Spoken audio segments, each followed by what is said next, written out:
है भूपेन हजारिका ब्रिज। ये है भारत की सबसे चौड़ी नदी। ये नॉर्थ ईस्ट का सबसे लास्ट रेलवे स्टेशन है। सबसे ज़्यादा खूबसूरत नज़ारा आपको नवरात्र में ही देखने को मिलेगा। ये है डिगबोई शहर और अभी हम हैं सेनेटरी म्यूजियम में। ये है माँ कामाख्या का मंदिर, ऊपर माँ का मंदिर है। ये है रंगघर और तो ये है आसाम का खूबसूरत चाय का बागान। सामने लिखा भी है रुंगा गोरा टी स्टेट। ऐसे बड़े बड़े स्टेट इस आसाम में मिलते हैं और जिस जगह हम खड़े हैं उस जगह का नाम है गुजैन और बगल में ही ब्रह्मपुत्र नदी बहती है और ये खूबसूरत चाय के बागान है और ये चाय की लीफ है। आपने शायद देखा नहीं होगा, तो ये चाय की पत्तियां हैं और इन्हीं चाय की पत्तियों को सुखाने के बाद प्रोसेसिंग करने के बाद चाय बनता है, जो हम लोग सुबह सुबह चाय पीते हैं। आज की इस वीडियो में हम आपको आसाम की जितनी भी खूबसूरत जगहें हैं 8-9 सब बारी बारी से दिखाने वाले हैं, तो आप लोग वीडियो के अंत तक बने रहिए। ये है भूपेन हजारिका ब्रिज और अभी हम हैं ढोला सादिया ब्रिज पे जो आसाम में है और ये ब्रह्मपुत्र नदी पे बना हुआ पुल है, जिस नदी को लोहित नदी के नाम से भी जानते हैं। और ये ढोला सादिया ब्रिज जो भूपेन हजारिका ब्रिज है वो ढोला और सादिया दो डिस्ट्रिक्ट हैं उनको मिलाने का काम करती है। ये भारत का नदी पर बना हुआ सबसे बड़ा ब्रिज है और अगर आप सर्च करते हैं कि लॉन्गेस्ट ब्रिज ऑन रिवर तो आपको सबसे पहला नाम आएगा ढोला सादिया ब्रिज या भूपेन हजारिका ब्रिज।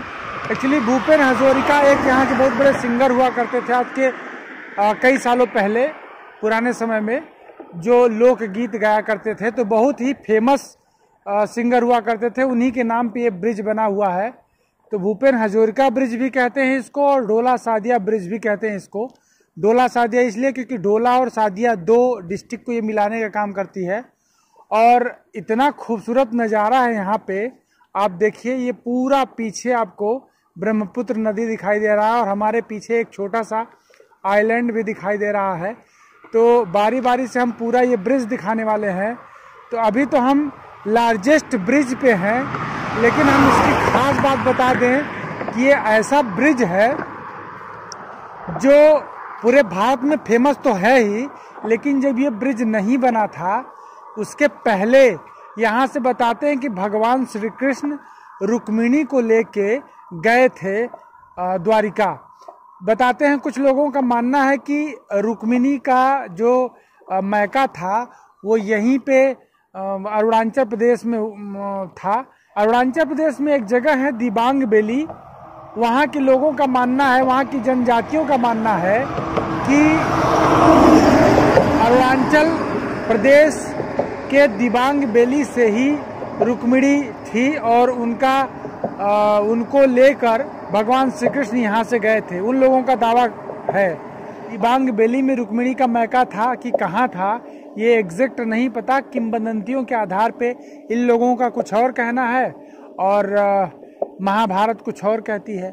तो कुल मिला के हम ये बताना चाहते हैं आपसे कि लार्जेस्ट ब्रिज होने के साथ साथ यहाँ अभी तो आज पानी बरस रहा है, नहीं तो बहुत सारे पर्यटक यहाँ पे आते रहते हैं देखने के लिए। तो हम थोड़ा सा दूर आ गए हैं। ये है रंगघर और बगल में ही है और बिहू का कार्यक्रम चल रहा है जिसकी वजह से बहुत ज़्यादा भीड़ है। तो चल के हम आपको रंगघर दिखाते हैं। और आज वैसे भी बिहू है तो बहुत ज़्यादा भीड़ है क्योंकि यहाँ पे बिहू मनाया जा रहा है। तो रंगघर एक ऐतिहासिक जगह है आसाम का जो शिवसागर डिस्ट्रिक्ट में पड़ता है। बहुत ही प्राचीन है, सैकड़ों साल पुराना, लगभग 250 से ऊपर साल हो गए। तो चल के हम आपको रंगघर दिखाते हैं। आज इतनी भीड़ है और रंगघर में पूरा बिहू नृत्य, आसाम का सबसे फेमस त्योहार मनाया जा रहा है।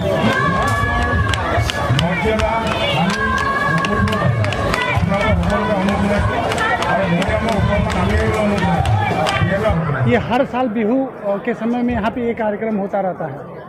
ये है आसाम का सबसे बड़ा आहोम राजाओं का विरासत और ये बहुत बड़ा एक हेरिटेज है। तो अगर आप आसाम आते हैं तो शिवसागर डिस्ट्रिक्ट में या शिवसागर शहर में, ये बहुत बड़ा डिस्ट्रिक्ट है। और शिवसागर अगर आप शहर में आते हैं तो वहाँ से लगभग 4 किलोमीटर की दूरी पे है रेलवे स्टेशन से। ये 250 साल पुराना इमारत है जो सूर्यदेव सिंह अहोम के जो वंशज हुआ करते थे उन्होंने ये बनवाया था, और आज भी देखने में बहुत ही खूबसूरत लगता है। तो आसाम का एक तरह से देखा जाए तो ये सबसे बड़ी विरासत है। तो अगर आप आसाम आते हैं और आपको हिस्ट्री जाननी है तो सबसे पहले आपको शिवसागर आना पड़ेगा। एक्चुअली शिवसागर इसका नाम इसलिए पड़ा क्योंकि यहाँ पे बहुत बड़ा शिवसागर तालाब है, और उस तालाब की वजह से इस जगह का, इस डिस्ट्रिक्ट का नाम शिवसागर पड़ा। ये 3 मंजिला इमारत है और ये पूरा यहाँ पे उन लोगों ने सैकड़ों साल तक राज्य किया। ये है डिगबोई शहर, और अभी हम हैं सेनेटरी म्यूजियम में जो डिगबोई में ही है, और ये तिनसुकिया डिस्ट्रिक्ट में पड़ता है, और तिनसुकिया डिस्ट्रिक्ट आसाम में है, नॉर्थ ईस्ट में। और अभी हम हैं जहाँ पे सबसे पहली बार एशिया का कुआं खोदा गया था ऑयल निकालने के लिए, वो जगह है ये डिगबोई। यहाँ पे बताते हैं कि अंग्रेज़ चाय की खेती करने के लिए आए थे, लेकिन कहीं से हाथी के पैर में बार बार उन लोगों को ऑयल देखने को मिल रहा था। तो उन लोगों ने पता लगा कि आखिर में इन हाथियों के पैरों में ये तेल आ कहाँ से रहा है। फिर जब पता लगाया, सर्च किया, तो महीने 2 महीने में सर्च कर पाए, और पहली बार यहाँ पे ये देखिए, ये है तेल का कुआं। यहाँ पे पहली बार खुदाई हुई थी जहाँ से निकला था तेल, कच्चा तेल, और बगल में ही है रिफाइनरी सिस्टम, यहाँ से रिफाइन किया गया था। ये कुआं अभी बंद कर दिया गया है क्योंकि यहाँ का तेल सूख चुका है, लेकिन अभी और कुओं से तेल निकल रहा है यहाँ पे। तो ये रिफाइनरी सिस्टम का काम चल रहा है यहाँ डिगबोई में, लेकिन उतनी मात्रा में नहीं। डिकोकिंग स्टीम विंच, ये रस्सी स्टील की बनी हुई है, और ये पूरी घूमती है, रोलिंग वाली रस्सी है, बहुत मजबूत है, जिससे हेल्प किया जाता है। और उधर वो आग बुझाने वाला है सिस्टम, और यहाँ पे भाई साहब इस मशीन को ऑपरेट कर रहे हैं तेल को निकालने के लिए। और पहले के समय में ये बजाज के पहले स्कूटर जो चला करते थे यहाँ पे रख दिया गया है। ये है माँ कामाख्या का मंदिर, ऊपर माँ का मंदिर है, और अभी नवरात्र चल रहा है, मार्च का लास्ट महीना चल रहा है नवरात्र। और आप सबको पता है कि माँ कामाख्या 52 शक्तिपीठों में से एक है, और पूरे देश में लगभग 52 शक्तिपीठ हैं, जिसमें से माँ कामाख्या बहुत ही प्रचलित शक्तिपीठों में से एक हैं। तो अभी हम जा रहे हैं उनका दर्शन करने, आपको भी दर्शन कराएंगे, क्योंकि ये सबसे ज़्यादा फेमस हैं। जैसे कि मैहर माता का मंदिर है, मनसा देवी है, और माँ विंध्यवासिनी है, उड़ीसा में है, और आंध्र प्रदेश में माँ कामाख्या मंदिर गुवाहाटी से लगभग 8 किलोमीटर की दूरी पर नीलांचल पर्वत पर स्थित है, जो आसाम राज्य के कामरूप जिले में है। ये मंदिर तांत्रिकों का गढ़ माना जाता है, क्योंकि यहाँ बहुत सारे तांत्रिक सिद्ध प्राप्त करने आते हैं। अच्छा दर्शन हुआ है माता रानी का, और लगभग 12 घंटे लग गए। 6 बजे लाइन में लगे थे सुबह, और शाम को 6 बजे दर्शन करके बाहर निकले हैं। और ये पूरा मंदिर है। प्रत्येक वर्ष यहाँ अम्बुवाची का मेला लगता है, जो 3 दिन चलता है। ये लोग लाइन में लगे हुए हैं। आज के दिन लगभग 20,000 से ऊपर लोगों ने दर्शन किया है, और इतनी ज़्यादा भीड़ थी। तो अगर आप भीड़ को अवॉइड करना चाहते हैं, आपकी सांसें वगैरह फूलती हों या कोई दिक्कत हो, 12 घंटे लाइन में नहीं लगना चाहते हैं, तो नवरात्र में मत आइए। लेकिन सबसे ज़्यादा खूबसूरत नज़ारा आपको नवरात्र में ही देखने को मिलेगा।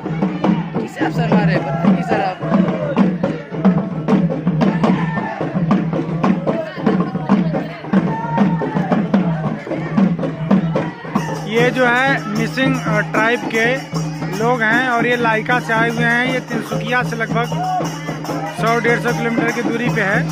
तो ये मिसिंग ट्राइब का एक बहुत बड़ा फेस्टिवल है। क्या नाम है इस फेस्टिवल का?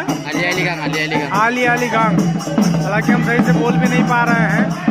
और ये बहुत ही खूबसूरत फेस्टिवल है, देखिए। और यहाँ पे लोग घर घर जाके डांस करते हैं, और लोगों को पैसे भी मिलते हैं इस चीज़ के। तो बाद में ये लोग पार्टी करते हैं उन पैसों से।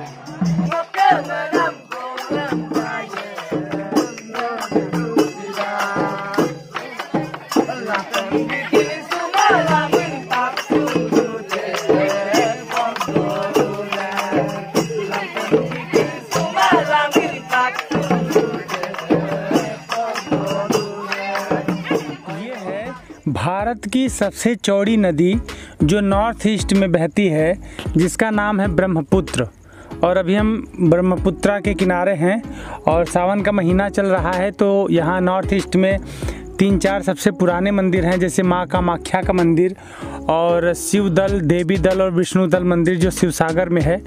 तो सावन में इन मंदिरों का दर्शन करने से बहुत सुकून मिलता है, पुण्य मिलता है। अभी हम आए थे दर्शन करने शिव सागर, शिव दल मंदिर का दर्शन करने, विष्णु दल मंदिर का दर्शन करने, और इसके पहले माँ कामाख्या का दर्शन करके आ चुके हैं। तो सावन में बहुत ज़्यादा भीड़ रहती है इन मंदिरों में नॉर्थ ईस्ट में। जैसा कि आप सब जानते ही हैं कि ये भारत की सबसे चौड़ी नदी है जो तिब्बत से निकलती है और ये आसाम से होते हुए फिर ये बांग्लादेश चली जाती है। तो यानी ये 3 देशों में नदी बहती है। ये सबसे पहले तिब्बत यानी चाइना से निकलती है, हिमालय के पर्वतों से, कैलाश पर्वत से, और इसके बाद वो कंदराओं से होते हुए, घाटियों से होते हुए, बहुत ही गहरी गहरी घाटियों से होते हुए ये आती है और ये फिर भारत में आती है और फिर बांग्लादेश में चली जाती है। और बांग्लादेश में जाके गंगा नदी के साथ ये बहुत बड़ा डेल्टा बनाती है, विश्व का सबसे बड़ा डेल्टा बनाती है, जो नदी पे बना हुआ डेल्टा है। हम हैं तो बहुत सारे तिनसुकिया में, और ये ऐसे अद्भुत चीज़ें आपको यहीं पे देखने को मिल सकती हैं। तो अभी हम आए थे भगवान शंकर का मूर्ति लेने, तो यहाँ पे आपको राइनोसिरास, ये राइनोसिरास ही है ना, काजीरंगा नेशनल पार्क, उसके लिए जाना जाता है। उधर टोपी रखा हुआ है, अभी हम आपको दिखा रहे हैं। तो ये है बड़ी वाली टोपी। सर इस टोपी को पहनिए, पहनिए थोड़ा। हाँ, जैसे लोग खेतों में काम करने जाते हैं, क्यों भैया ये खेतों में काम करने वाले लोगों के लिए ही तो है। खेतों में, चाय बागान में। अच्छा, चाय बागान में। यहाँ पे आसामिस गमछा भी रखा हुआ है, वो भी हम चल के दिखाएंगे। तो अंदर ये है भगवान शंकर जी का नक्काशी के द्वारा बनाया गया है। बांस के छोटे छोटे कह सकते हैं फिलामेंट को लेके ये बनाया गया है, नेचुरल। और यहाँ पे ये छोटा छोटा बना हुआ है, और ये गणेश जी हैं, और गणेश जी भी काफ़ी खूबसूरत दिखाई दे रहे हैं। और ये शंकर जी का छोटा सा है, और ये भगवान श्री कृष्ण, इनके नीचे पूरी लाइन लगी हुई है गणपति महाराज। और इस तरह से नक्काशी आप ध्यान से देखेंगे तो इसमें एक अद्भुत नक्काशी आपको दिखाई देगी। और ये बैग है, 200-300 रुपये तक आराम से मिल जाता है, बल्कि इससे सस्ता ही होता होगा। ये हिरन और बांसुरी, बड़ी वाली बांसुरी, और राइनोसिरास छोटा बड़ा। और यहाँ की जो काजीरंगा नेशनल पार्क में ये हॉर्नबिल, ये काजीरंगा में ही तो पाई जाती है, असम में हॉर्नबिल और राइनोसिरास दोनों पहचान है। और सबसे अद्भुत पहचान ये है जिसको बोलते हैं बिहू डांस, बिहू। और यहाँ पे 3 बिहू होता है, क्यों भैया? 2 बार होता है। 2 बार, एक माघ बिहू होता है और एक गर्मी वाला होता है ना, बैसाख बिहू। तो मेन जो है वो माघ बिहू और बैसाख बिहू जो है। और यहाँ के जो लोकल गायक हैं, हालांकि तो ये भूपेन हजारिका जी थे, लेकिन उसके बाद अगर किसी को जाना जाता है तो जुबिन गर्ग को जाना जाता है। ये देखिए, ये भूपेन हजारिका जी का यहाँ पे स्टैचू भी यहाँ पे बना हुआ है। इस समय तो हमारे बीच नहीं है, लेकिन बहुत ही फेमस थे आसाम, और बाद में वो बॉम्बे में शिफ्ट हो गए थे, लेकिन लोकल आसाम में ही। और हमारे सामने लिखा हुआ है लीडो रेलवे स्टेशन है। ये नॉर्थ ईस्ट का सबसे लास्ट रेलवे स्टेशन है। इधर की तरफ म्यांमार का बॉर्डर पड़ता है और अरुणाचल प्रदेश के बाद फिर चाइना का बॉर्डर पड़ता है। तो यहाँ से जो ये लीडो रेलवे स्टेशन है, नॉर्थ ईस्ट का सबसे लास्ट रेलवे स्टेशन माना जाता है। हालांकि इंडिया में सबसे लास्ट रेलवे स्टेशन कन्याकुमारी को मानते हैं, जो साउथ में है। साउथ के लिए अगर हम बात करें तो कन्याकुमारी है, और इधर वेस्ट के लिए यानी कि गुजरात की तरफ बात करें तो राजस्थान के भुज में एक जगह है जिसका नाम है नालिया, और कश्मीर में एक जगह है बारामूला। तो नॉर्थ में कश्मीर, नॉर्थ ईस्ट में लीडो, और साउथ में कन्याकुमारी, और एक जगह है नालिया जो भुज के पास है, वो वेस्ट में है। ये लास्ट रेलवे स्टेशन है, और इसको सिटी ऑफ ब्लैक डायमंड भी कहा जाता है, क्योंकि ऐसा मानते हैं कि यहाँ पे सबसे ज़्यादा कोयला निकाला जाता है पूरे आसाम राज्य का। देखिए यहाँ पे इतनी ज़्यादा ट्रकें हैं और इन ट्रकों से पूरे नॉर्थ ईस्ट ही नहीं बल्कि पूरे इंडिया में कोयला सप्लाई होता है।